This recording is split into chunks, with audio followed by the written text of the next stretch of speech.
Bon, je vais commencer, puis les rescapés du RERB arriveront quand ils pourront.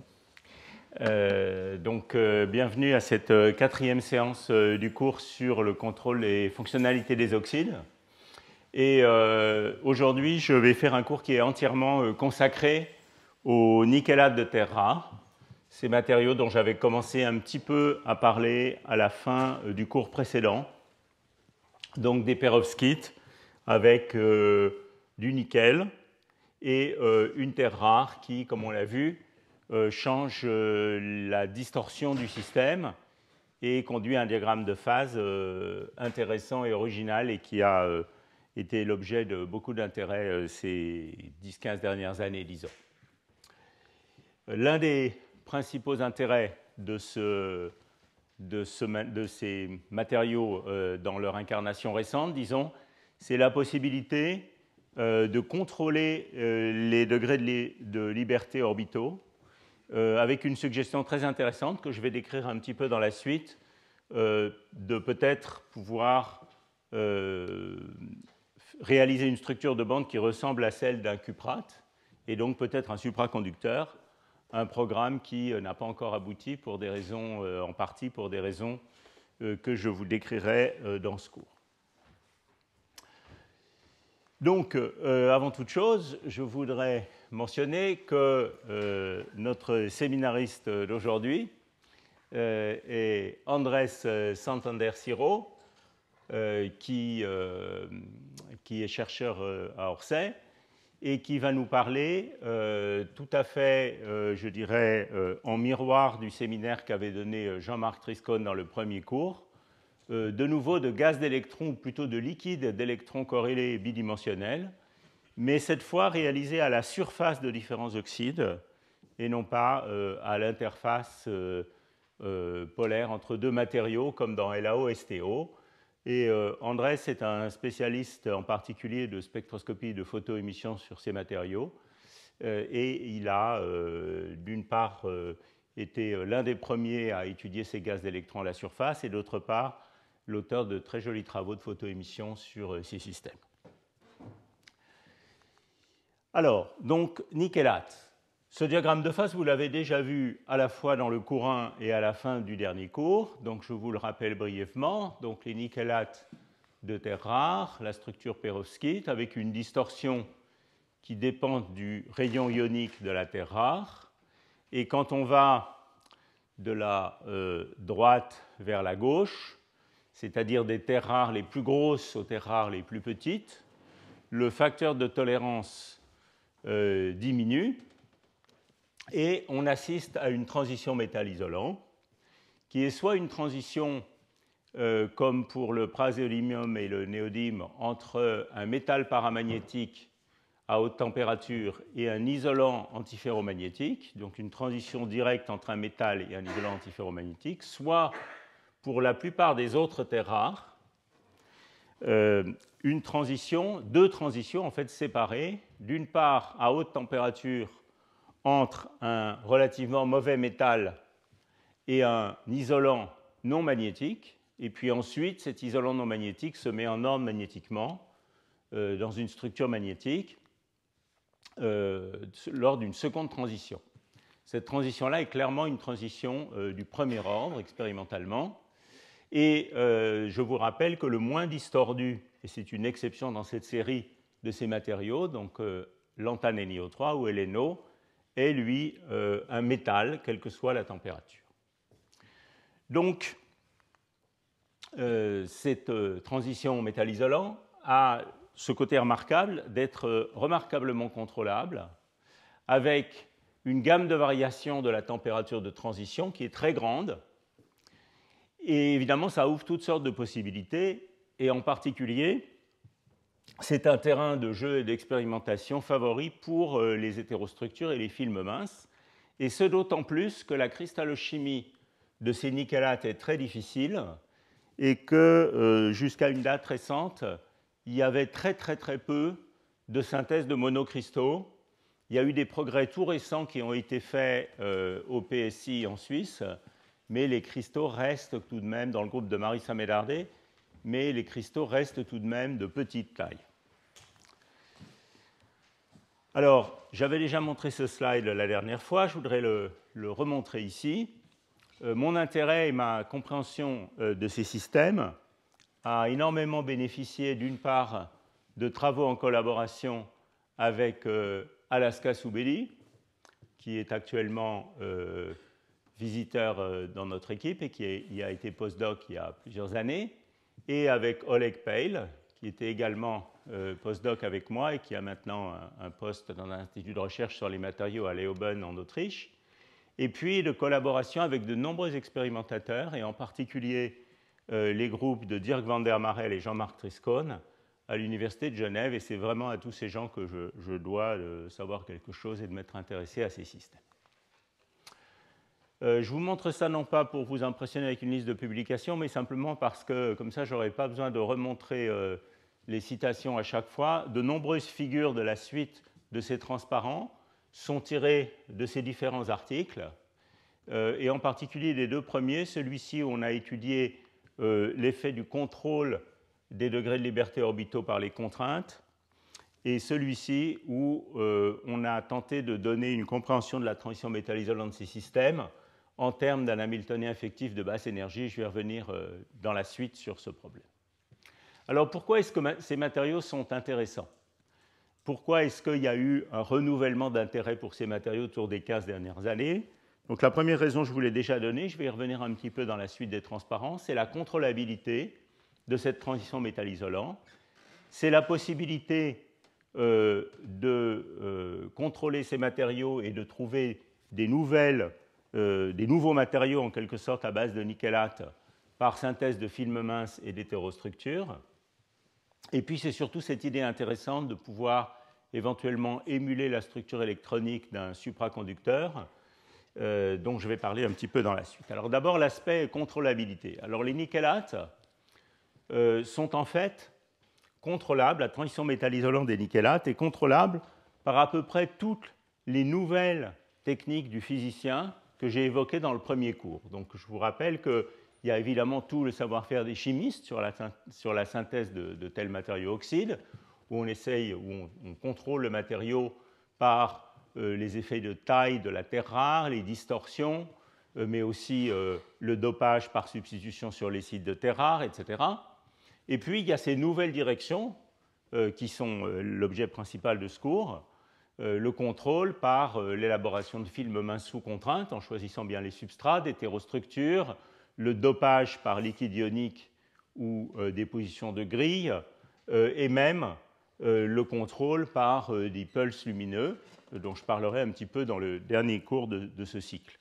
Alors les nickelates, pour les nickelates, toutes ces nouvelles techniques ont été employées avec succès, et j'ai résumé ça dans un transparent que j'avais déjà montré, je crois, brièvement au cours 1, qui est un ensemble de figures tirées de la thèse de Raoul Scherwitzel à Genève, et où on voit le contrôle de ces matériaux. Alors voilà, tout ça s'est fait sur néodyme nickel O3, et vous voyez ici, dans ce graphe-là, la déposition de néodyme nickel O3 sur un certain nombre de substrats qui correspondent à des contraintes différentes, on va le voir dans un transparent suivant, sur ce système, et vous voyez comment on peut varier considérablement à la fois la température de transition métal-isolant et l'amplitude de son hystérésis en changeant le substrat. On peut même, dans certains cas, presque supprimer complètement cette transition métal-isolant. Voilà un autre exemple, toujours dans ce même ensemble de travaux, où par déposition d'une grille et les techniques de dopage par liquide ionique dont j'avais parlé au premier cours, on peut également injecter des porteurs, faire varier la densité de porteurs de manière assez remarquable et contrôler cette transition métal-isolant.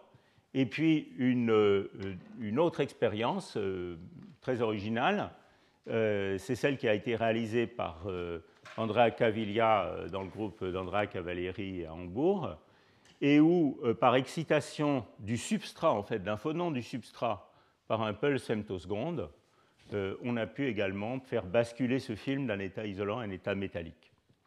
Cette dernière expérience-là n'est pas complètement, je crois qu'il est juste de dire qu'elle n'est pas complètement comprise dans son mécanisme de base.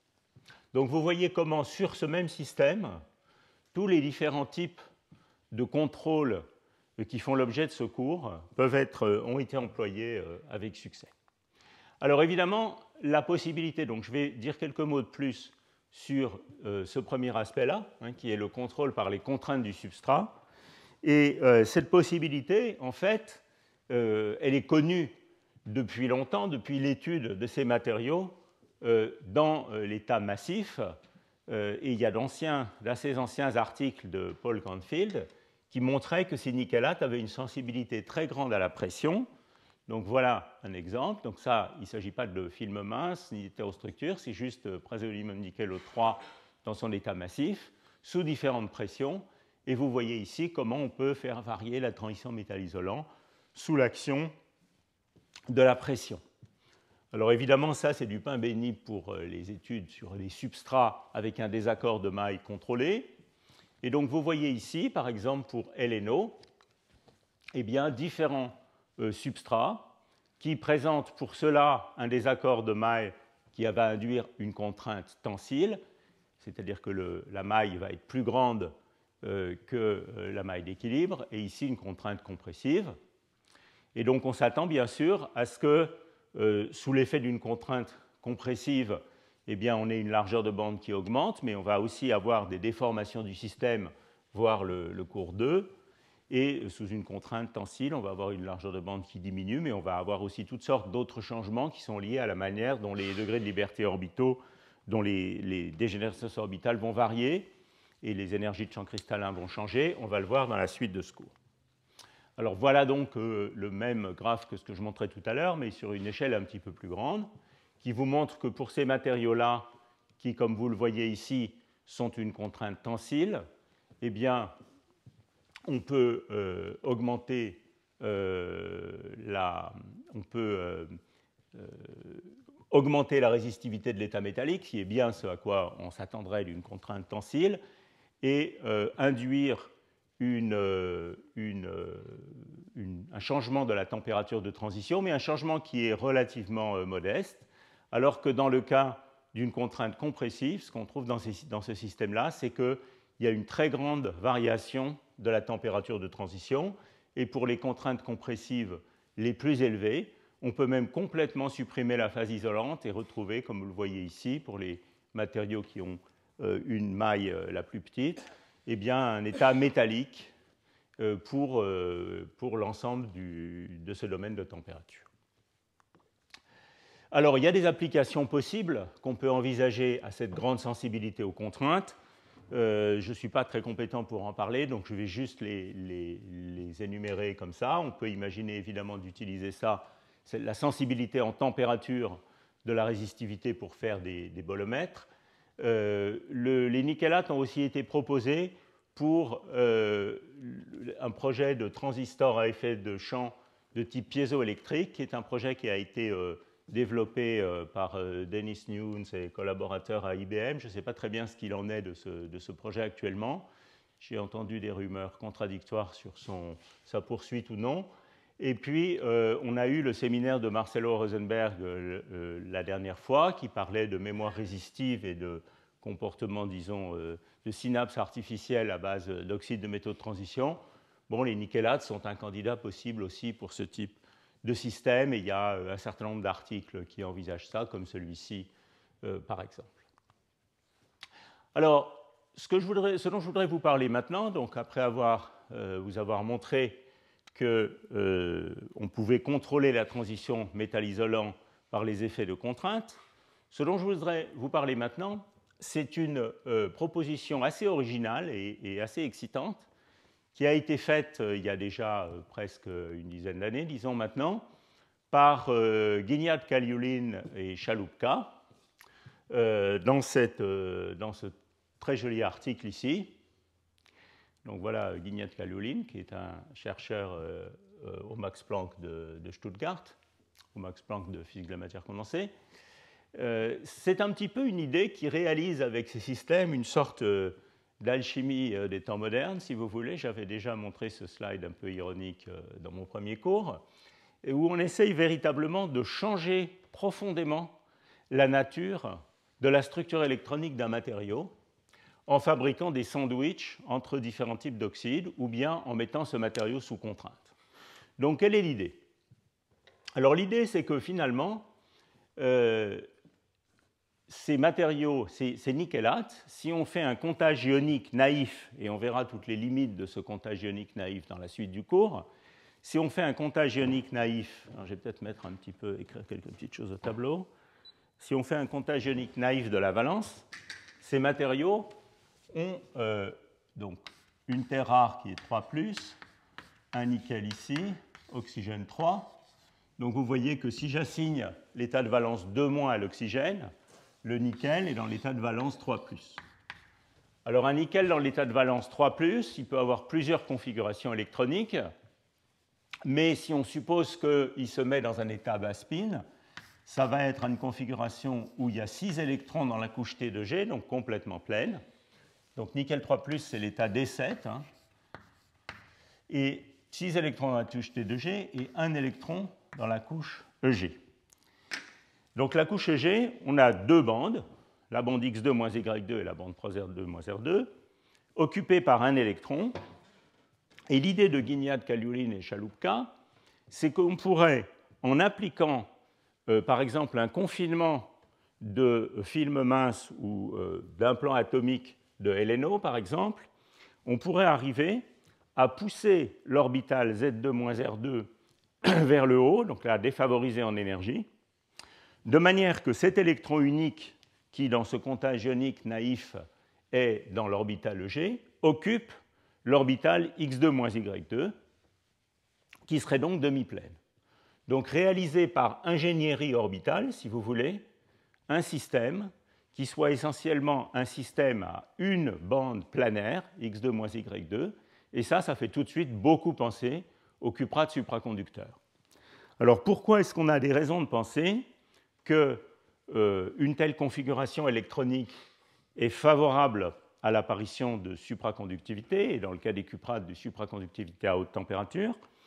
Eh bien, c'est parce que si on a un système où on a complètement levé la dégénérescence orbitale et il nous reste une orbitale X2-Y2 demi-pleine, ce système n'a plus du tout de fluctuation orbitale, donc seules les fluctuations magnétiques comptent, et de plus, il est très favorable à l'apparition d'un échange antiferromagnétique fort entre les différents ions de métaux de transition. Donc on va avoir une bande demi-pleine, sans fluctuations orbitales qui viennent entrer en compétition avec les différents ordres possibles, et il nous reste les corrélations magnétiques, et il y a beaucoup de théories qui montrent que ces corrélations magnétiques sont quand même très probablement responsables de la supraconductivité à haute température dans les cuprates. Donc, si vous voulez, l'idée, c'est de faire, entre guillemets, une sorte d'ingénierie orbitale en réalisant un cuprate artificiel avec ces nickelates. Donc, voilà l'idée originale de ce papier, la manière dont elle a été présentée au départ dans cet article-là. On va voir qu'il y a toutes sortes de variantes qui sont arrivées après, mais voilà l'idée de départ. On pourrait, par exemple, enfermer un certain nombre de couches de LNO entre des couches d'un autre oxyde de métal de transition, ici LaO, qui est un isolant, de manière à confiner quantiquement l'axe C, ce qui veut dire que l'orbitale Z2-R2 va être défavorisée, elle va monter en énergie, et la question qui se pose, c'est est-ce qu'on peut de cette manière-là, faire monter en énergie l'orbitale Z2-R2 suffisamment pour qu'elle se vide complètement et que l'électron occupe uniquement l'orbital X2-Y2. Autrement, est-ce qu'on peut avoir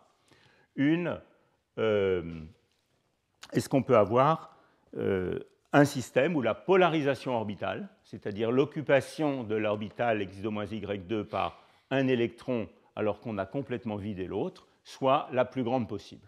Voilà la problématique. Alors on peut faire ça par ce type de sandwich. On peut aussi se poser une question relativement simple au départ, qui est est-ce qu'on peut faire ça simplement en contractant l'axe C, de manière à défavoriser l'orbital Z2-R2, ce qu'on va faire en appliquant une contrainte compressive au système. Donc le premier type de choses qu'on peut essayer de faire, c'est regarder simplement quel ordre de grandeur de la polarisation orbitale on peut obtenir en appliquant une contrainte compressive au film de LNO. Donc, voilà l'analogie possible avec les cuprates supraconducteurs, et l'idée étant de réaliser un supraconducteur avec des nickelates médiés, supraconductivité médiée par les corrélations magnétiques. Alors, comme vous allez le voir, le diable est dans les détails, et cette idée ne marche pas vraiment dans sa formulation de départ, en tout cas pas pour l'instant. Et en réalité, les raisons pour lesquelles cette idée est plus difficile à mettre en œuvre qu'il ne peut le sembler sont profondes et intéressantes et nous disent des choses sur la structure électronique de ces matériaux. Et donc c'est ça le thème général du cours d'aujourd'hui, c'est essayer de vous conduire depuis ce problème de départ, disons cette suggestion intéressante de départ, jusqu'aux problématiques qui sont sous-jacentes et ce que ça nous fait découvrir en fait sur la structure électronique de ces matériaux. Alors voilà un calcul très simple qui est juste un calcul de structure de bande pour une structure idéalisée de LNO où on supposerait que lorsqu'on applique la contrainte compressive, il n'y a pas de rotation et d'inclinaison des octaèdres. On a vu au cours 2 que ce n'était pas vrai, mais on peut regarder déjà comment ça se passe en supposant que ce soit le cas, au moins sur l'ordinateur.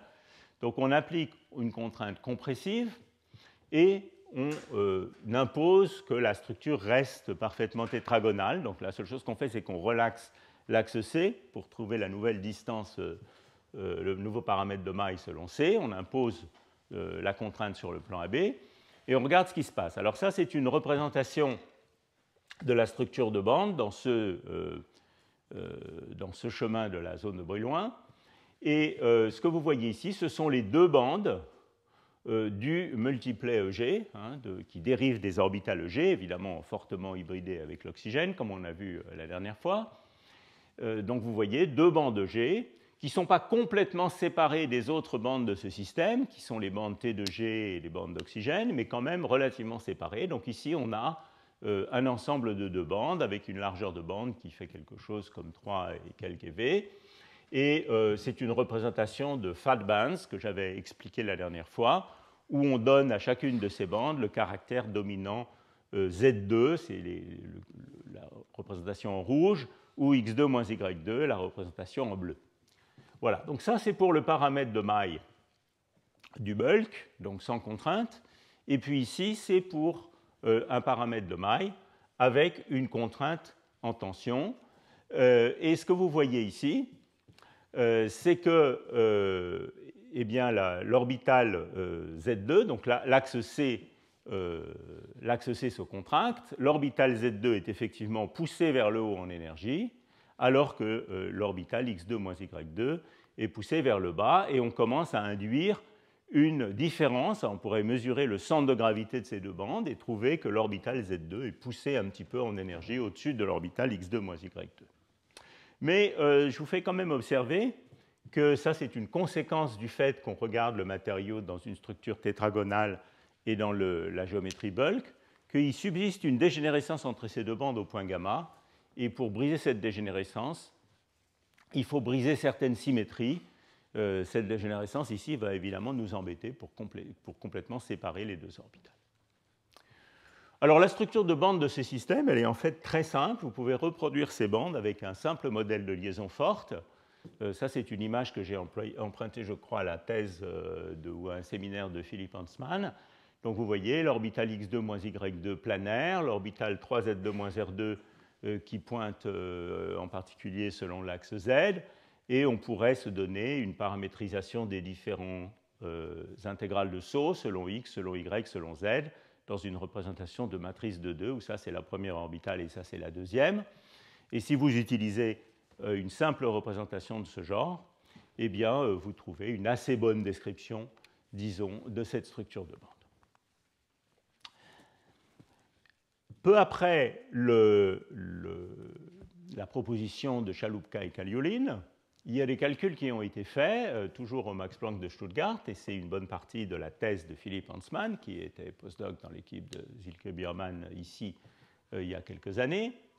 Et donc, ces calculs commençaient par reproduire le même genre de choses que ce que j'ai montré là, et d'autre part, étudier les hétérostructures LNO et LAO, telles que proposées dans l'article de Chalupka et Kaliulin. Donc voilà un petit peu un exemple. Alors dans ces hétérostructures, la levée de dégénérescence au point gamma, la dégénérescence au point gamma est levée. Et donc vous voyez ici la manière dont les deux orbitales se séparent avec stabilisation de l'orbital x2 moins y2 en contrainte tensile. Donc quand on met une contrainte tensile, la contrainte selon l'axe C, la distance selon l'axe C diminue, et l'orbital Z2-R2 est poussé vers le haut. Donc vous voyez une étude de nouveau purement au niveau structure électronique, structure de bande, sans inclure les corrélations électroniques vraiment sur le nickel de ce système. Donc on obtient déjà une séparation orbitale.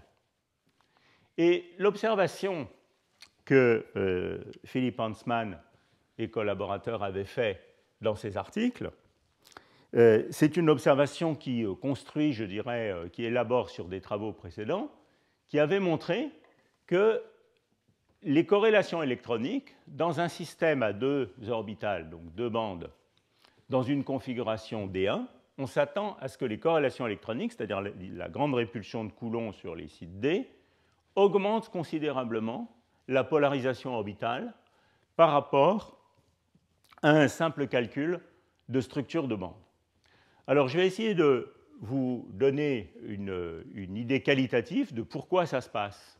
Donc, imaginez qu'on ait un électron dans deux orbitales et que l'interaction pertinente dans ce modèle, ce soit essentiellement le U de Hubbard, comme on l'a introduit la dernière fois. Alors, imaginez qu'on aille d'abord à la limite atomique, où l'intégrale de saut entre ces orbitales est nulle. À ce moment-là, clairement, si j'introduis une levée de dégénérescence que je vais appeler ici delta C, que C comme champ cristallin, entre ces deux orbitales G, eh bien clairement, dès que les deux orbitales sont séparées, on va avoir tendance à mettre notre unique électron dans l'orbitale du bas.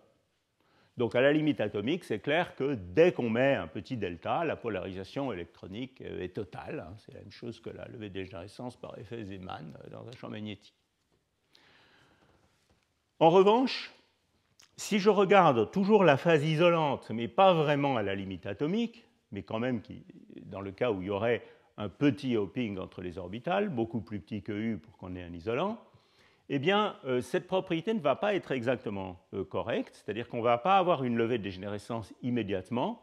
Il va falloir comparer cette énergie de champ cristallin à une sorte de super-échange entre orbitales qui va avoir tendance à compenser la polarisation orbitale. Donc il y a un super-échange entre plus proches voisins entre orbitales. Je n'ai pas le temps d'entrer dans les détails, mais de manière technique, dans la phase isolante, on peut écrire un modèle effectif qui s'appelle un modèle Kugel-Komsky, où toutes les intégrales d'échange sont de l'ordre T carré sur U. Et donc, on va réaliser effectivement une polarisation orbitale totale, mais pour delta plus grand qu'à certains delta critiques, qui va être d'ordre T carré sur U, mais tout de même une échelle d'énergie qui est relativement petite, qui peut être quelque chose de l'ordre de 100 milliélectronvolts ou moins. Donc, vous voyez bien que dans la limite où le système est très corrélé, très localisé, ça devrait être très facile, avec des énergies de champ cristallin au sein de l'orbite du doublet EG très faible, de complètement polariser orbitalement le système. Alors, on peut regarder la limite opposée, la limite où le système serait sans interaction. On a juste deux bandes. Alors, de nouveau, je vais vous faire un petit schéma au tableau. Donc, je vous rappelle qu'on est ici, on a deux orbitales, et on est ici quart rempli, puisqu'on a deux bandes, ou deux orbitales, et un électron. Donc, c'est le quart remplissage. Supposons que, donc on a deux densités d'état, quelque chose comme ça, et vous voyez qu'on va arriver à polariser le système lorsque, puisqu'on écart rempli, l'énergie de Fermi est ici, on va complètement polariser le système dans la bande numéro 1, ça serait la densité d'état de la bande numéro 1, numéro 2, lorsque la distance ici, delta C, entre les centres de gravité de ces deux bandes, est plus grande que la moitié de la largeur de bande d'une de ces bandes, hein, que j'appelle en général D, la largeur de bande sur 2. Donc, à la limite où les corrélations électroniques sont fortes, sont faibles, eh bien, il nous faut des énergies de champ cristallin grandes, qui sont de l'ordre de 1 ou 2 électronvolts, pour complètement polariser le système. Alors, comment est-ce qu'on raccorde ces deux comportements? Le comportement, disons, de corrélation faible et le comportement de corrélation forte. Eh bien, ce qui va se passer, c'est que quand on va partir de cette situation et augmenter U, la largeur de bande effective des quasi-particules du système, les excitations de basse énergie, va diminuer. Ça, c'est le phénomène de Brinkman-Rice, dont j'avais un peu parlé la dernière fois, la transition de Mott. Et il va maintenant falloir comparer delta C à la largeur de bande réduite. Largeur de bande réduite qui va devenir de plus en plus faible au fur et à mesure qu'on s'approche de la transition de Mott. Donc on s'attend à ce qu'il y ait un diagramme de phase qui décrive tout ça. Et ce diagramme de phase peut être calculé par des théories qui permettent de mettre tout ça un peu quantitativement ensemble, comme les méthodes de champ moyen dynamique. Et c'est ce qu'on avait fait il y a quelques années avec Michel Ferrero en particulier, et Sacha Poteriaev, Olivier Parcollet. Et donc vous voyez ce diagramme de phase, précisément pour un modèle simple, de deux bandes séparées par une énergie, par une levée de dégénérescence delta, ce delta c'est le delta C du slide précédent, en fonction de U et de delta normalisé à la demi-largeur de bande. Et vous voyez que ce diagramme de phase résume complètement ce que je racontais au tableau. Ici, quand U égale 0, il faut mettre une énergie de champ cristallin égale à D pour passer d'un métal partiellement polarisé à un métal complètement polarisé. Quand on augmente U, on va finir par entrer dans une phase isolante de Mott. Cette phase isolante de Mott, eh bien, elle est très facilement polarisable. Cette ligne verte ici, ça serait l'échelle T carré sur U du super-échange. Donc vous voyez qu'il faut que delta soit plus grand que T carré sur U, une toute petite échelle, typiquement de l'ordre de 100 milliélectronvolts ou moins, pour polariser orbitalement le système complètement. Et puis entre les deux, il y a un crossover, qui est cette ligne-là, qui représente le passage du métal partiellement polarisé au métal complètement polarisé, orbitalement, ou bien de l'isolant partiellement polarisé à l'isolant complètement polarisé. Donc vous voyez qu'effectivement, on s'attend à ce que les corrélations électroniques, dans une telle description, où on ne retient que les deux orbitales G, et où on ne retient que l'échelle U, disons, pour prendre en compte les corrélations, on s'attendrait à ce que les corrélations électroniques renforcent considérablement la polarisation orbitale. Et donc c'est effectivement ce qui avait été prédit par ces calculs dans l'article de Hansmann et collaborateurs que j'avais montré tout à l'heure. Ce qu'ils avaient montré, c'est que les contraintes qu'il était relativement difficile en l'absence de U de complètement polariser le système, mais que les corrélations électroniques vous facilitaient la tâche et qui devrait être possible, avec des contraintes faisables en pratique, de complètement polariser le système dans l'orbital x2-y2 en contrainte tensile, ou bien dans ces sandwichs LAO et LNO, et de créer véritablement une surface de Fermi qui se met à ressembler à celle des cuprates, parce que seulement l'orbital x2-y2 est impliqué. Ça, c'est la surface de Fermi dans le plan XY pour le matériau proche du bulk, disons, où on a à la fois les deux orbitales x2-y2 et 3z2-r2 qui contribuent. Vous voyez que cette poche centrale, elle a comme caractère principalement z2-r2.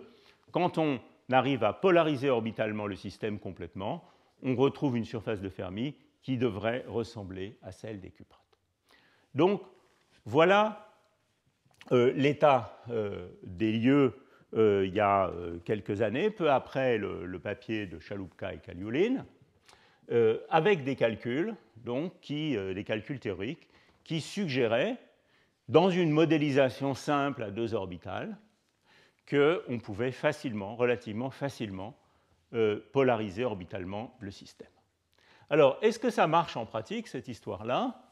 Pour que vous ne vous endormiez pas et garder le suspense jusqu'à la fin du cours, je ne vais pas vous donner la réponse tout de suite, mais je vous promets que vous allez la voir d'ici, disons, 10 à 15 minutes dans la suite de ce cours.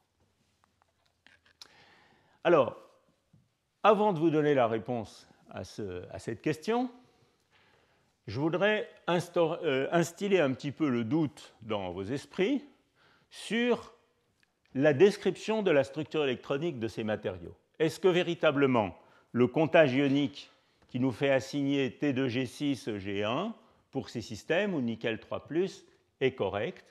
Est-ce qu'il est possible, et comment, de décrire la structure électronique de ces nickelates en retenant seulement ces deux orbitales G proches du niveau de Fermi, etc., etc. Et j'avais commencé la dernière fois à résumer ou faire la liste d'un certain nombre de faits intrigants sur la transition métal-isolant de ces matériaux, qui nous fait supposer que peut-être tout ça est trop naïf. Alors, la première remarque, celle qui est peut-être la plus importante, c'est que cette configuration T2G6G1, ça devrait être une configuration qui est fortement active du point de vue Jahn-Teller, c'est-à-dire qui devrait induire une déformation de type Jahn-Teller des octaèdres, donc par exemple une élongation des octaèdres, une déformation avec un axe C plus grand que le plan AB, ou bien le contraire, mais enfin une déformation. Pourquoi? Parce que clairement, il y a une dégénérescence orbitale résiduelle dans ce système. On ne sait pas où mettre l'électron unique qui est dans le WEG. Il y a deux possibilités, 4 si je compte le spin. Et donc, on n'aime pas trop ça en général, et la nature doit trouver un moyen de lever cette dégénérescence. Donc, il y a plusieurs manières de lever cette dégénérescence. Très souvent, la manière choisie, c'est la déformation Jahn-Teller des octaèdres. Or, dans ces systèmes, cette déformation Jahn-Teller est quasiment inexistante.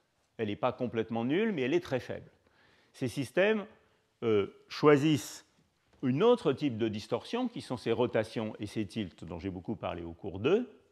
Et puis, quand on entre dans la phase isolante, il apparaît une distorsion du réseau, que je vais décrire en détail maintenant, qui n'est pas une distorsion Jahn-Teller, comme vous allez le voir. Donc, ceci nous fait suspecter que cette configuration T2G6EG1 n'est peut-être pas la bonne, et même peut-être que la configuration ionique nickel 3+, c'est-à-dire celle où on assignerait 7 électrons à la couche D du nickel, n'est peut-être pas la bonne. Et en effet, les configurations nickel 3+, alors je ne sais pas s'il y a des chimistes, en particulier de l'équipe de Tarascon dans la salle, mais il n'y a pas beaucoup de matériaux qui ont une configuration nickel 3+, d'une valence nickel 3+, du nickel. En revanche, la configuration nickel 2+, donc D8, est beaucoup plus banale, comme par exemple dans l'oxyde de nickel, NiO. Donc déjà, ça nous met la puce à l'oreille.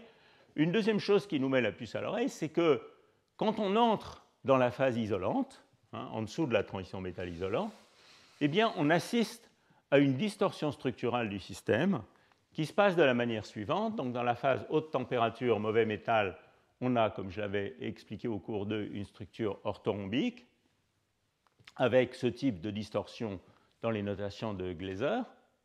Et quand on passe dans la phase isolante, la symétrie est abaissée, elle devient monoclinique, et les deux sites, il apparaît deux sites de nickel. Les sites du sous-réseau A, pour lesquels les octaèdres de nickel sont plus gros, et les sites du sous-réseau B, pour lesquels les octaèdres de nickel sont plus petits. Donc il y a une contraction des distances nickel-oxygène sur le sous-réseau B, ce que je vais appeler dans la suite short band, et un agrandissement de la distance nickel-oxygène sur le sous-réseau A. Alors évidemment, ça a toutes sortes de conséquences, et c'est cette voie-là que le système choisit pour résoudre son problème de dégénérescence orbitale, et pas la voie Jahn-Teller. Bon, alors ça, quelles sont les conséquences de ça sur la structure électronique? Alors cette fois, je vous montre un calcul un peu moins irréaliste, où on a pris la vraie structure distordue.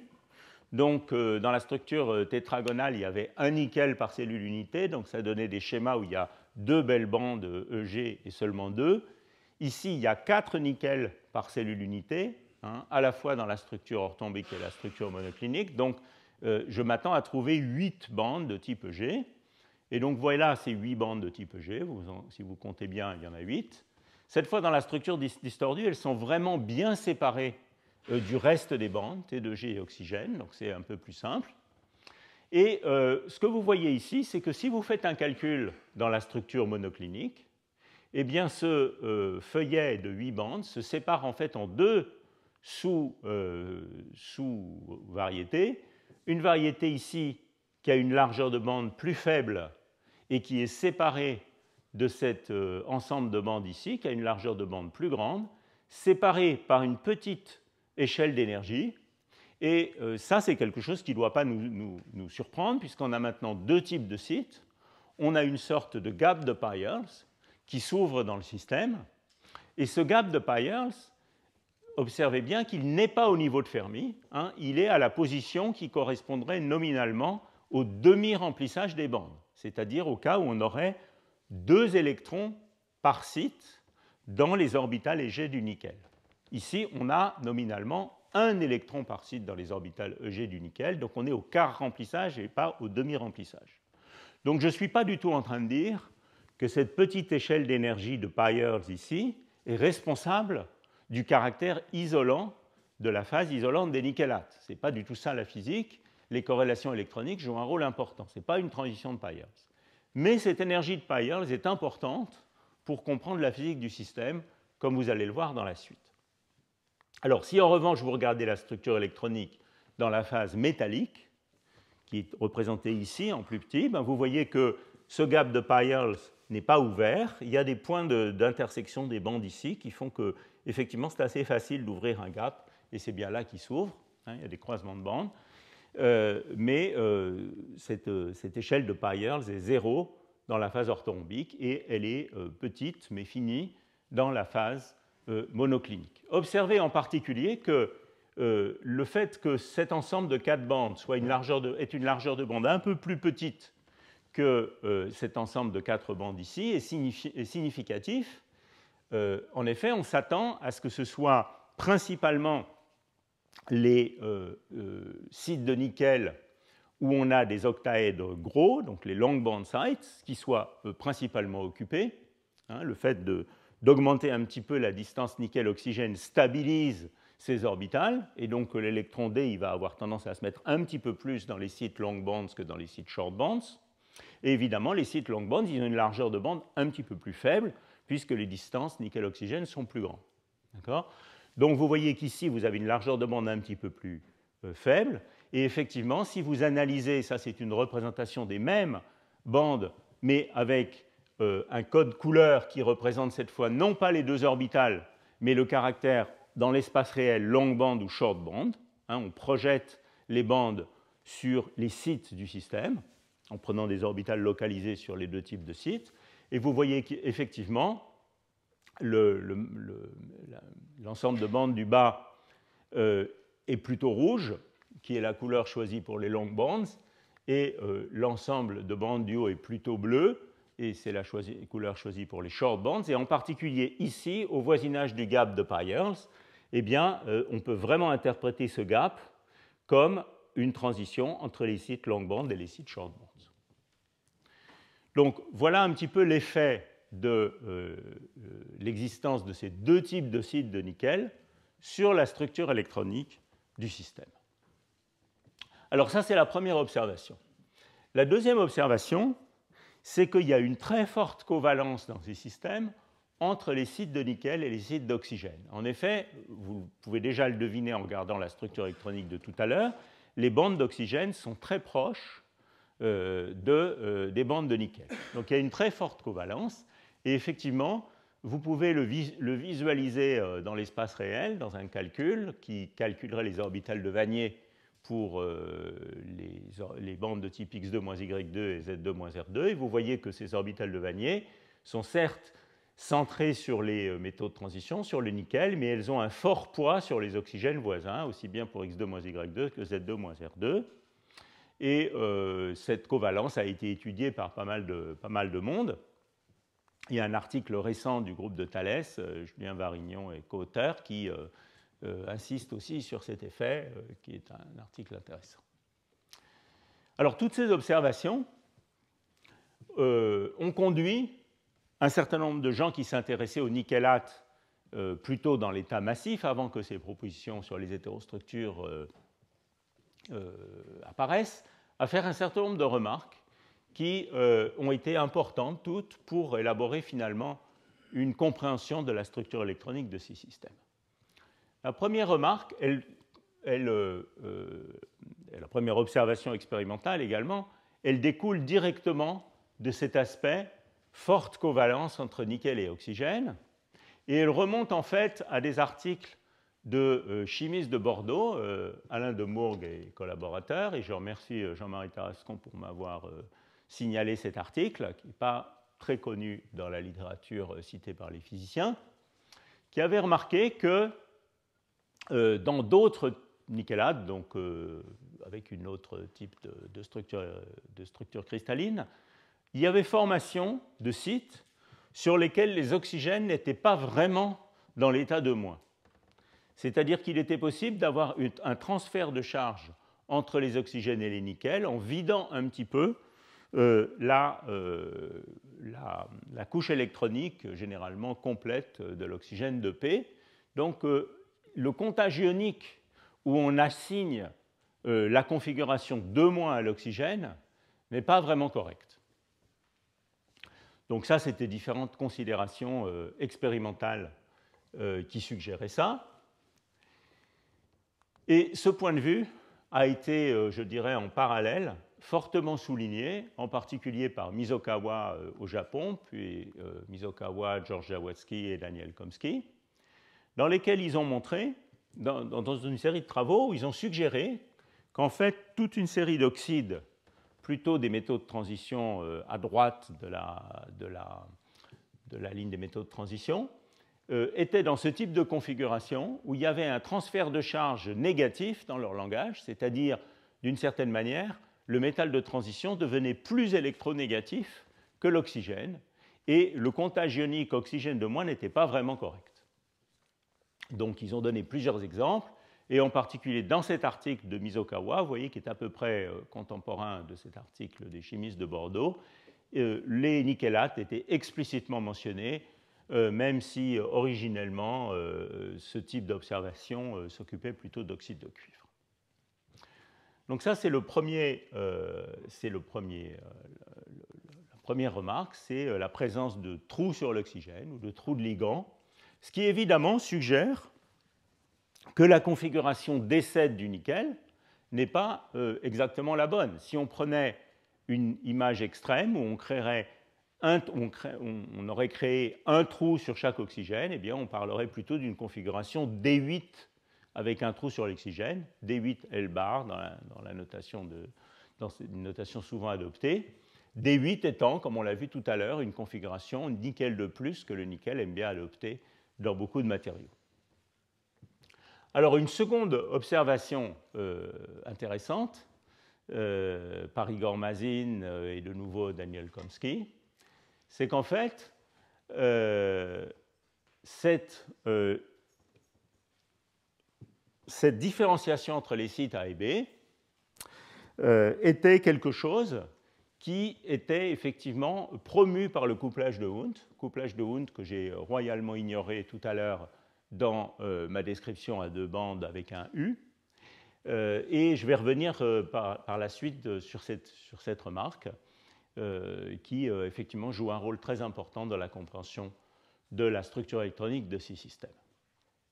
Alors finalement, tout ça aboutit jusqu'à une période relativement récente à des considérations à la fois par l'équipe de Zawadzki et l'équipe d'Andy Millis, où il est suggéré que finalement, ce qui pourrait se passer dans ce système, c'est que, pour adopter une image un petit peu caricaturale, le comptage ionique D7 soit vraiment très très faux, et on aurait plutôt, en particulier dans la phase basse température, où on a séparation entre des octaèdres long band et des octaèdres short band. Donc ce que proposent Zawadzki et collaborateurs et également Millis, c'est qu'on pourrait avoir dans cette phase une configuration où les nickels sur les sites long band soient plutôt dans une configuration D8 et les nickels sur les sites short band soient plutôt dans une configuration D8 avec 2 trous sur les orbitales de ligand. Et vous voyez que ça préserve effectivement le comptage électronique total, puisqu'on est parti d'une description dans laquelle on aurait D7 sur les 2 sites, et puis on est arrivé dans une description où on aurait une séparation entre 2 configurations électroniques, D8 sur les long bands et D8 L bar 2 sur les short bands. Et vous voyez que là, on a bien 14 charges, là, on a bien 14 charges aussi, donc c'est une disproportionnation électronique, si vous voulez. Mais il faut observer que cette disproportionnation électronique ne conduit pas réellement à un ordre de charge, puisque chaque oxygène ici appartient à 2 octaèdres voisins, un octaèdre long band et un octaèdre short band. Donc cette charge ici, naïvement ici on a 8 et ici on a 6, mais en réalité, à cause du fait que l'oxygène est partagé entre 2 octaèdres, on n'a pas nécessairement, véritablement, une mise en ordre des charges ioniques. On a une modulation de la valence de l'orbitale du nickel elle-même. Alors, ça a quelles conséquences? La configuration D8 du nickel, ça va être une configuration, à cause du couplage de Hund, et c'est l'importance du couplage de Hund de tout à l'heure, ça va être une configuration high spin, où on va mettre les 2 électrons ici de la couche EG, ça correspond à une configuration EG2, du point de vue orbital de basse énergie. Donc on va mettre ces 2 électrons dans une configuration de haut spin, selon les règles de Hund, c'est-à-dire dans une configuration de spin 1, sur les sites long band. Alors vous voyez que ça, c'est très très mauvais pour la polarisation orbitale, puisqu'on a distribué nos 2 électrons de manière égale dans les 2 orbitales, c'est-à-dire qu'on a le contraire exact d'une polarisation orbitale, on a une complète compensation, avec les 2 orbitales également occupées. Et puis ici, l'idée, c'est qu'on va avoir au centre de mon octaèdre un état de spin 1, pour les mêmes raisons qu'ici, mais on a 2 spins 1,5 qui sont délocalisés à cause des 2 trous de ligand sur les oxygènes, qui sont capables, donc je les représente comme ça, il y aurait, si vous voulez, 2 spins 1,5 qui se promènent délocalisés sur les oxygènes, qui sont capables d'écranter ce spin 1. Et donc de fabriquer finalement un état de spin 0. Cet état de spin 0, il correspond à une configuration nominalement EG0, c'est-à-dire les orbitales EG vides dans une description de basse énergie. Donc cette équation chimique, en quelque sorte, je peux aussi l'écrire dans une description de basse énergie, EG1 plus EG1, qui est l'assignation naïve que j'avais tout à l'heure, donne EG2 plus EG0. C'est équivalent à ça, si j'enlève les T2G. Alors évidemment, ça c'est une image qui est certainement beaucoup trop extrême, c'est probablement pas ce qui se passe vraiment dans le système aussi radicalement, mais ça nous donne déjà une idée sur ce qui pourrait se passer dans cette phase isolante de ces systèmes, et ça nous donne déjà une idée aussi sur la difficulté qu'il peut y avoir à induire une polarisation orbitale complète, à polariser orbitalement fortement ce système, par contrainte ou par hétérostructure.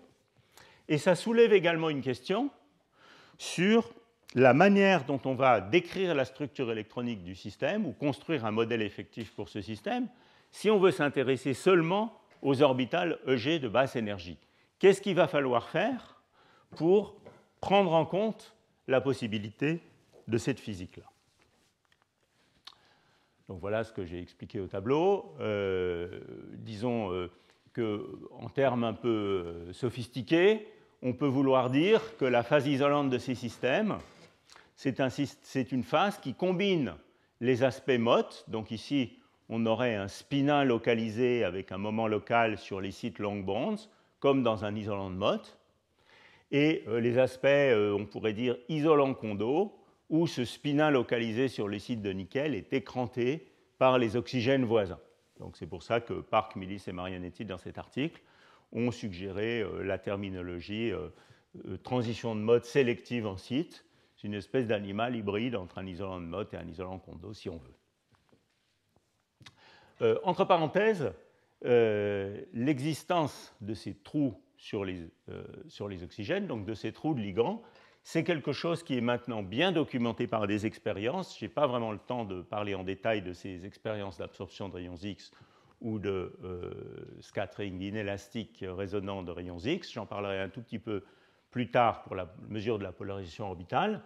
Mais des expériences très récentes mettant ensemble le groupe de Jean-Marc Triscone à Genève, le groupe de Jean Jaworski à Vancouver et des chercheurs du PSI près de Zurich, ont montré que les spectres RIX de ces systèmes avaient en fait deux composantes, une composante localisée qui est bien comprise comme étant liée aux excitations du nickel et une composante dispersive qui est en fait liée aux trous sur l'oxygène. Donc ces trous sur l'oxygène sont une réalité expérimentale qui est effectivement vue par ce type d'expérience. Je veux aussi souligner le fait que cette physique des trous, cette chimie des trous de ligands ou des trous sur l'oxygène, c'est quelque chose qui a fait l'objet de pas mal d'intérêts récents dans le domaine des matériaux de cathode pour les batteries, et en particulier un certain nombre d'articles dans cette maison même, dans le groupe de Jean-Marie Tarascon, sur ces ruténates, dans lesquels ils ont mis en évidence la formation de trous sur les orbitales d'oxygène. Oui, vous voyez ici, c'est un petit paragraphe qui est écrit de cet article, où il est écrit qu'on avait une excitation réversible de O2- à O-, donc avec la formation d'un trou sur les oxygènes. Such a process does not come as a total surprise, d'une part parce que ça a été proposé déjà il y a longtemps dans le même groupe pour ce matériau de batterie, et d'autre part parce que les physiciens are frequently dealing with this redox aspect by talking about holes on oxygen. Donc voilà le dialogue entre les chimistes et les physiciens, entre nickelate et matériaux de batterie. Bon, alors, tout ceci soulève la question suivante. Si on accepte ce type de description, comment est-ce qu'on va pouvoir construire une description de basse énergie du système, puisque, comme théoricien de la matière condensée, il est quand même agréable de pouvoir construire des modèles simples pour la physique de basse énergie, c'est-à-dire les états près du niveau de Fermi de ces systèmes, sans avoir nécessairement à dire qu'il faut tenir compte qu'il faut prendre en compte toutes les orbitales du système, les oxygènes, les T2G, les EG. On voudrait quand même arriver à comprendre ce système par une description théorique simple. Alors la réponse, en fait, elle est dans la question. Vous voyez que la configuration qui semble pertinente, ou tout au moins qu'on veut pouvoir admettre dans la description théorique, c'est celle où on favoriserait cette disproportionnation EG1, EG1 en EG2, EG0. Alors comment est-ce que ça peut se faire, ça ? Disons que l'hamiltonien de base, pour décrire cette physique du système à deux orbitales, on n'a pas beaucoup de choix. Elle est assez connue. C'est tout simplement deux orbitales avec un certain hopping entre ces orbitales, comme j'ai montré tout à l'heure, et puis les interactions de type Hubbard-Kanamori, comme dans le cours précédent. Donc avec un couplage U et un couplage de Hund J. Alors regardons un petit peu plus, avec des considérations extrêmement simples, l'effet de ce couplage de Hund.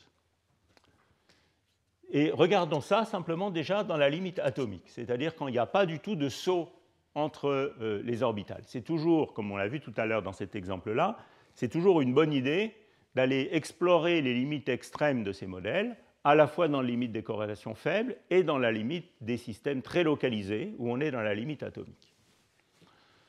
Donc reprenons l'exemple où on aurait sur les sites long band 2 orbitales, et puis sur les sites short band, de nouveau mes 2 orbitales, et la position énergétique de ces 2 types d'orbitales est différente entre les long band et les short band, puisque sur les sites long band, je peux gagner cette énergie de Peierls delta.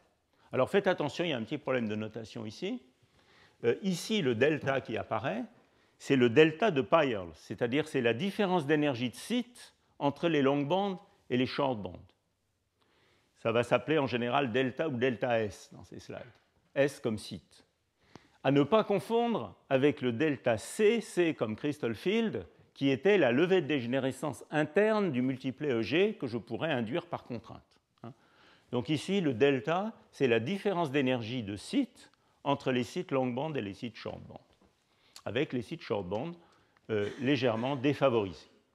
Alors regardons une configuration où je n'ai pas de disproportionnation de valence, où je mettrai un électron EG dans ces 2 orbitales et un électron EG dans ces 2 orbitales de manière égale entre les long band et les short band.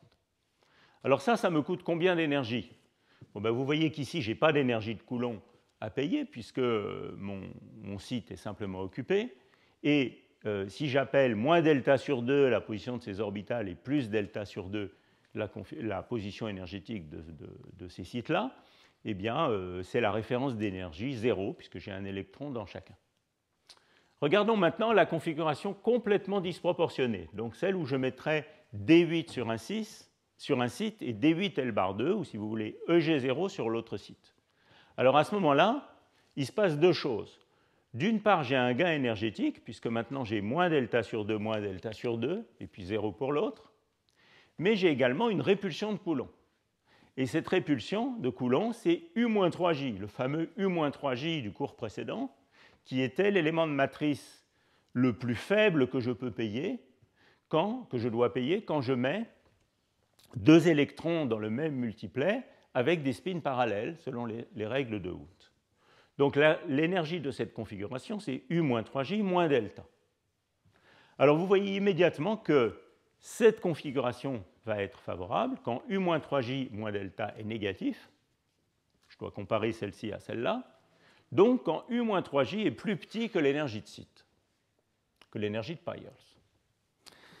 Alors ça, c'est une observation extrêmement simple et qui vous donne la réponse au problème que j'ai posé au départ. Delta S, on l'a vu tout à l'heure, c'est une énergie qui est petite, qui est de l'ordre d'un quart d'électronvolt. Et encore, ça, pour obtenir cette valeur, j'avais pris le plus distordu de tous ces matériaux, lutécium et nickel O3. Pour les autres, il est un peu plus petit que ça. Donc ça veut dire qu'il va falloir analyser ce système dans le régime où l'interaction U-3J est très faible et peut-être même négative. En tout cas, très faible, proche de 0. Et ça, c'est un régime du modèle de l'hamiltonien de Hubbard-Kanamori qui est extrêmement inhabituel. En général, si on ne réfléchit pas, ce qu'on va faire, c'est qu'on va mettre dans cet hamiltonien de basse énergie des valeurs de U dont on va s'inspirer comme étant celles du nickel atomique. U, c'est plusieurs électronvolts. J, c'est disons au maximum 1 eV, et U-3J va être facilement positif. Eh bien, vous voyez que ce que nous disent ces systèmes, c'est que ça, c'est certainement correct si vous prenez une description où vous gardez des orbitales très atomiques pour le nickel, c'est-à-dire que vous allez considérer toutes les bandes du système, les bandes d'oxygène, du nickel et les orbitales T de G. Donc à ce moment-là, vous pouvez être content avec vos valeurs presque atomiques de U et de J. Mais qu'en revanche, si vous voulez considérer un hamiltonien de basse énergie, eh bien vous allez être forcé de considérer un régime de paramètres où cette interaction U-3J est tellement écrantée et tellement renormalisée par rapport à ces valeurs de type atomique que cette intégrale d'interaction va être très faible et presque négative. En tout cas, plus petit que cette énergie de Peierls. Alors, ça veut dire quoi? Ça veut dire que ce n'est pas l'hamiltonien de départ qui est en question. L'hamiltonien de départ, c'est bien un hamiltonien à 2 orbitales de type Hubbard-Kanamori, mais c'est en fait le régime de paramètres dans lequel on le regarde. Et à ma grande surprise, il n'y a en fait aucun article, jusqu'à notre article avec Subedi et Pale, qui ait regardé cet Hamiltonien de Hubbard-Kanamori dans ce régime de paramètres.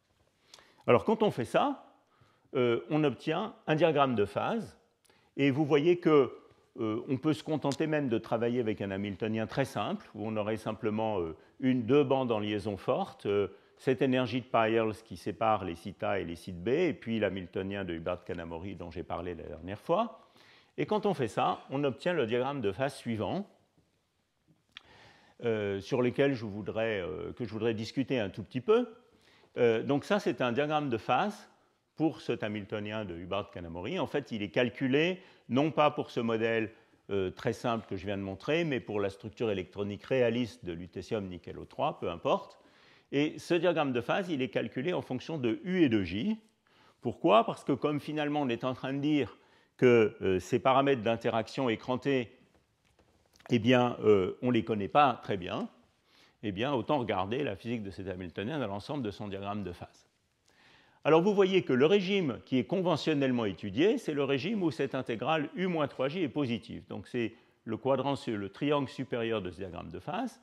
Et ce que vous voyez ici, c'est la formation d'une bonne vieille phase isolante de Mott qui correspondrait à l'isolant de Mott K rempli. Ça, c'est une comparaison entre le diagramme de phase que vous obtiendriez en prenant la structure électronique de la phase monoclinique, c'est-à-dire la phase isolante basse température, et le même diagramme de phase que vous obtenez si vous faites le calcul dans la phase orthorhombique haute température, donc celle où l'énergie de Peierls est 0. Et vous voyez que cette phase de Mott K remplie, elle est exactement au même endroit dans les deux diagrammes de phase. Les frontières de cette phase sont absolument pas affectées ou très peu affectées par cette énergie de Peierls, parce que cette énergie de Peierls est toute petite, elle vaut un quart d'électron-volt.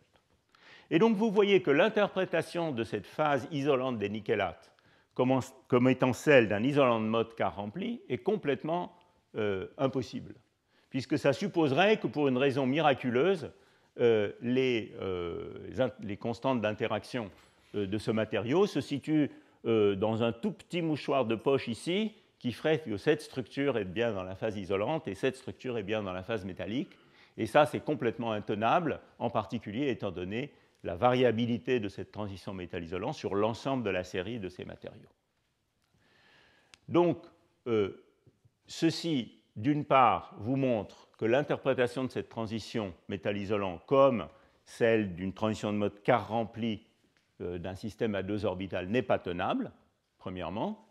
Et deuxièmement, elle vous explique aussi pourquoi les calculs qui se mettaient dans ce type de région et produisaient une grande polarisation orbitale sont des calculs qui doivent être fortement reconsidérés. Alors maintenant, si on explore l'autre partie, ici, le cadran inférieur du diagramme de phase, donc dans le régime où U-3J moins delta est négatif, eh bien on trouve des choses très intéressantes. On trouve qu'il y a une autre phase isolante ici, qui est précisément une phase où il y a une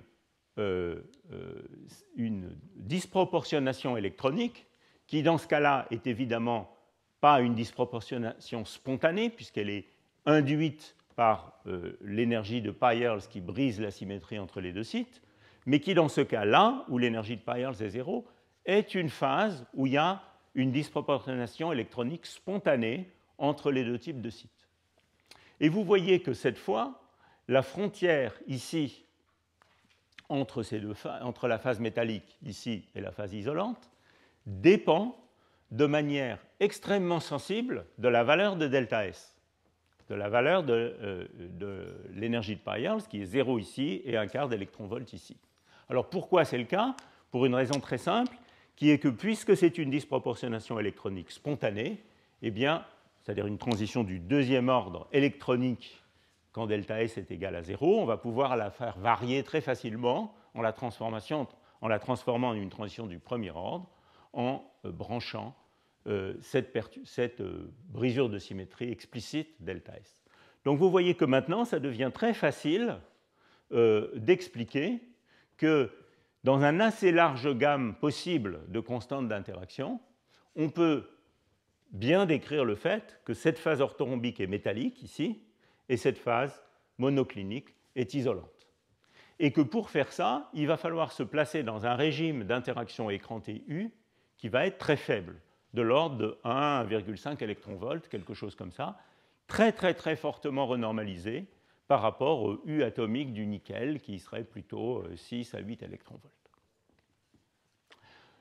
Donc ceci est évidemment profondément lié à cette disproportionnation électronique qui est liée à la physique des trous de ligand et nous oriente vers la bonne description de basse énergie de ces systèmes en termes d'un modèle effectif à 2 orbitales.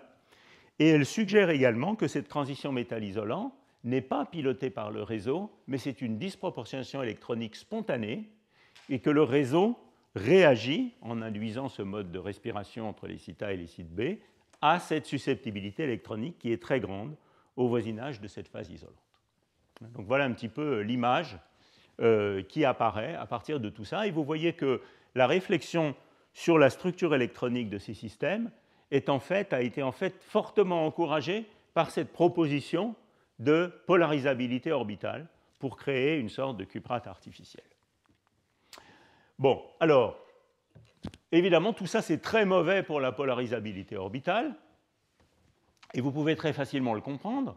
Si je répète le genre d'argument que j'ai donné au tableau ici, mais cette fois pour une configuration D8, donc une configuration EG2, eh bien, clairement, ce n'est pas très facile à polariser.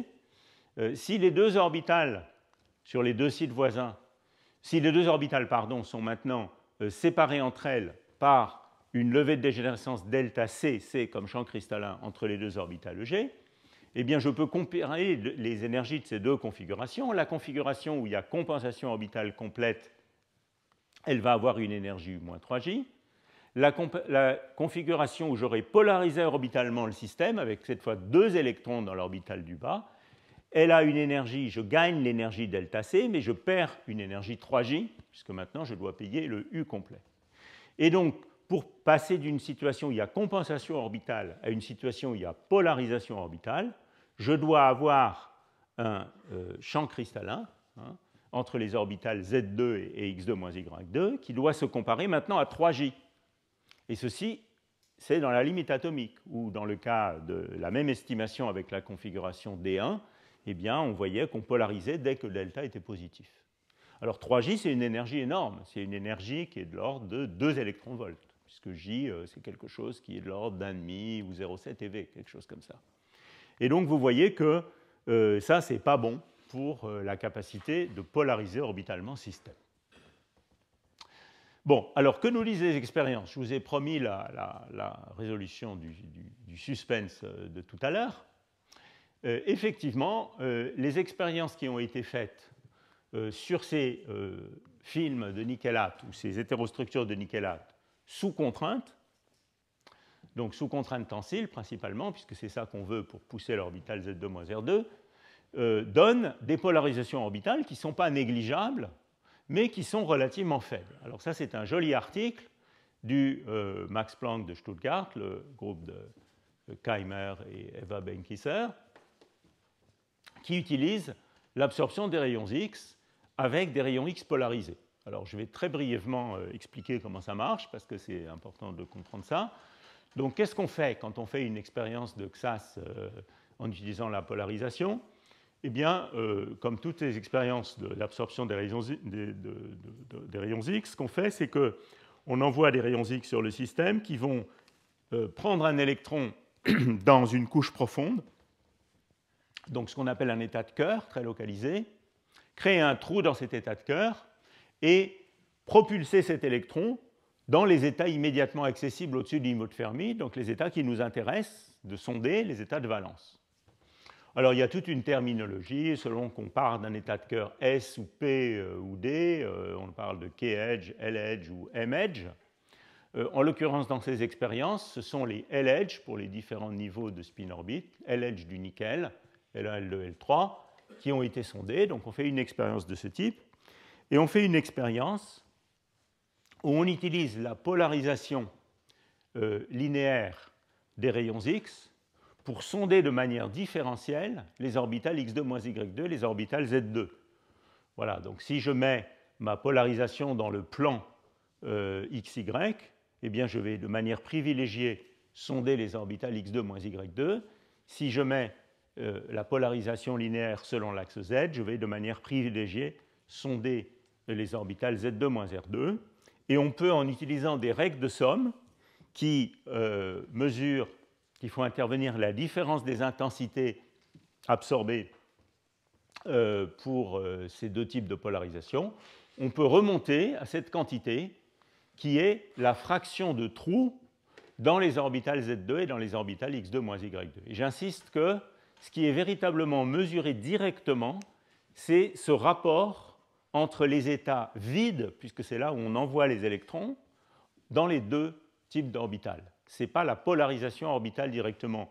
La polarisation orbitale directement, elle ferait intervenir, alors je crois que j'ai la formule, non, je n'ai pas la formule ici, elle ferait intervenir également une hypothèse sur l'occupation de l'orbitale G, hein, et donc quelque chose qui, comme vous l'avez vu tout à l'heure, est sujette à caution. Donc c'est beaucoup mieux de comparer ces expériences directement pour cette quantité-là. Alors voilà les résultats expérimentaux de Wu, Benkisser et collaborateurs. Donc voilà la polarisation orbitale. Comme je vous l'ai dit, il faudrait mieux montrer X, ce qui montre aussi dans un autre plot, en fonction de la contrainte du système. Ça, c'est les contraintes tensiles. Donc c'est LNO, deux couches de LNO avec deux couches d'autres choses, qui sont ces différents matériaux-là. Donc c'est des hétérostructures comme ça, 1, 2, 1. Donc pour une contrainte tensile de B et une contrainte compressive de B. Alors ce que vous voyez ici, c'est qu'effectivement, on arrive à polariser orbitalement en favorisant l'orbital x2 moins y2, mais disons seulement avec des polarisations de type 15 à 20%. Voilà. On n'arrive pas, dans ce type d'hétérostructure, à faire une polarisation orbitale complète meilleure que ça, au moins dans ces systèmes simples. Alors, on peut comparer ce type de résultats expérimentaux à des calculs, et en fait, c'était, il y a 7 ou 8 ans, une controverse, puisqu'il y avait ces deux types de calculs, les calculs qui prenaient en compte toutes les orbitales et qui donnaient des polarisations orbitales modérées, et les calculs qui prenaient en compte seulement ces deux orbitales EG avec un U grand, et qui donnaient une polarisation orbitale très grande. Alors, je vous ai expliqué quelle est la solution de ce puzzle. La solution de ce puzzle, c'est que si on fait un calcul avec un Hamiltonien de basse énergie, il faut se placer dans un régime d'interaction complètement différent et qu'il y a de la physique profonde qui est derrière ça. Et dans l'état actuel des choses, on peut faire les calculs dans les deux types d'approches et obtenir des résultats parfaitement cohérents.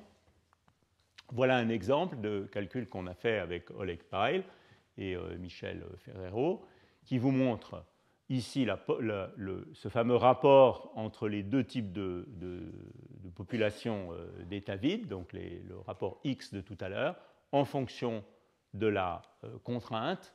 Et vous voyez les résultats expérimentaux ici, c'est les triangles. Les calculs qui utilisent la structure électronique et une approche DMFT pour tenir compte des corrélations, c'est ça. Donc ça marche très bien avec les expériences. Je note par ailleurs qu'un calcul de structure de bande simple en fait, surestime la polarisation orbitale dans ces systèmes. Donc les corrélations ont plutôt tendance à réduire la polarisation orbitale, et ça, c'est bien sûr l'effet du couplage de Hund, comme on l'a vu tout à l'heure. Donc c'est de nouveau ce couplage de Hund qui nous joue des tours. Bien, alors je suis assez en retard. Je vous ai dit que certains cours dureraient presque 1h30, mais enfin, il va quand même falloir que je m'arrête. Donc je passe sur certains détails.